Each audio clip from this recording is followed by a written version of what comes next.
बेटा तुम खड़ी क्यों हो क्लास में? सीट नहीं मिल रही? आगे आ जाओ, थर्ड लाइन में आ जाओ, थर्ड लाइन में बैठा लो बेटा इसको।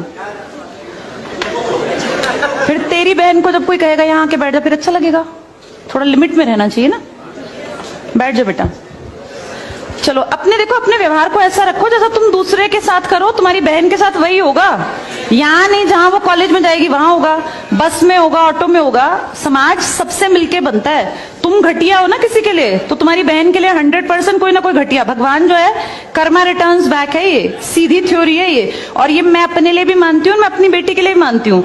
मैं जैसा कर रही हूँ ऐसा ही मेरे साथ होगा, या मेरे घर वालों के साथ। तुम जैसा कर रहे हो ऐसा तुम्हारे भाई बहनों के साथ होगा ही होगा।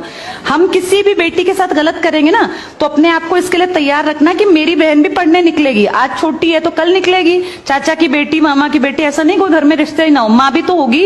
जैसा तुम कर रहे हो ऐसा तुम्हारी माँ के साथ जरूर घटित हुआ होगा। अब तुम कर रहे हो, बड़े अच्छे कई एड्स हैं, उसमें एक जवान लड़का ना सीटी बजा रहा होता है, तो उसकी माँ, देखा तुम लोगों ने वो, उसकी माँ कहती है बेटा मत कर। तुम्हारी उम्र का था वो लड़का, उसकी माँ लगा लो मेरी एज की, मुझसे 2-4 साल बड़ी होगी, क्योंकि जो बच्चे 20 के हैं उनके माँ 40-45, उनकी माँ 45 साल तक की होती हैं। तो लगातार सीटियां बजा रहा है, उसकी माँ उसको कहती है बेटा मत कर। वो इरिटेट हो जाती है, तो फील करता है कि मेरी माँ ऐसा क्यों, मतलब क्यों चिढ़ रही है सीटी बजाने से, घर में बैठ के बजा रहा था सीटी।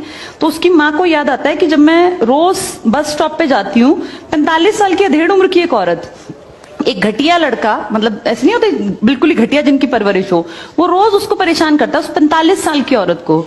तो उसको फिर फील होता है कि ये मेरा बेटा जो हरकत कर रहा है ये उस लड़के से मेल खाती है। बहुत अच्छा ऐड है, उसका एसेंस बहुत अच्छा निकल के आता है कि एक्सप्लॉयटेशन सिर्फ जवान लड़कियों का नहीं होता। आप गलत कर रहे हो ना, कोई आपकी माँ के साथ, आपकी बहन के साथ कहीं ना कहीं कोई गलत करेगा। फिर इसलिए समाज को अच्छा बनाओ, क्लास को ऐसा बनाओ, कोई लड़की वहां से अगर आ रही है और तुम कह रहे हो यहाँ आ जा, तो ये ठीक है। ये अपने आप सोच के देखो, ये हमारी परवरिश को भी दिखाता है कि हमारी परवरिश कैसी माँ ने की है।